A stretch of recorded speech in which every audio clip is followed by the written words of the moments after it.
همراه و حضار گرامی، بنده نیابت از طرف کشاورزان شهرستان دشتیاری بخش بابوکلات دارم صحبت میکنم. جناب های استان دارم، نمیدونم شما خبر دارید یا نه، کشاورزان منطقه بخش بابوکلات اخیراً ضرر کردند.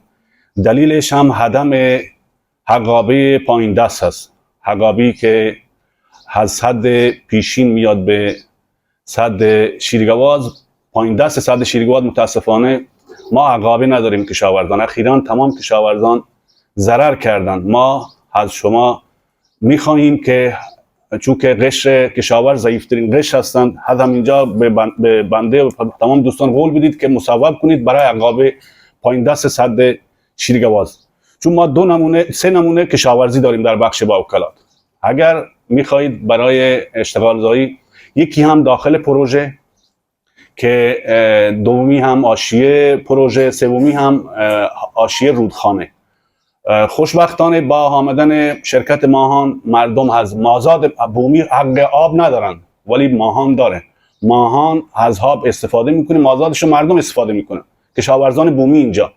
اخیراً خیلی مردم، نمیدونم شما رفتید و تشریف بردید از نزدیک مشاهده کردید موضوع مردم، چون کار نیست اینجا به جز مرز ریمدان و کشاورزی چیز دیگه نیست اینجا، چون نه شغلی هست. جوانان دارن به شغلای کاذب، اصلا مدارس خودشونو ول میکنن به خاطر شغل کاذب، چون شغلی نیست.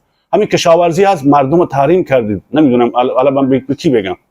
و اخیراً آب از طرف نماینده محترم تشکر میکنم، از جناب آقای سرگلزایی تشکر میکنم و آقای فرماندار محترم. آب اخیراً ول کردن، ولی آب نوشدارو بعد از مرگ سهراب به درد نمیخوره، چون مردم واقعا هم متضررن. الان شما دوستانم بپرسید، همه با این موضوع خبرم دارن. بعد موضوع بحث دومی مرز ریمدان هست که مردم برای رفت آمدشون خیلی مشکل خوردن. متاسفانه یعنی اخیراً دارن پول هم از خود مردم میگیرن. نمیدونم، حالا دوستان صحبت کردن، من خودم چون که یکی دو بار من دوستان رفتن، متاسفانه خیلی اذیت شدن. اینا ما از دوستان انتظامی میخوایم که اینا مردم سفت سخت نگیرن. مردم برای رفت آمدش همه آشنا، همه شناخته شده هستند. بعد یه موضوع دیگه هم هست،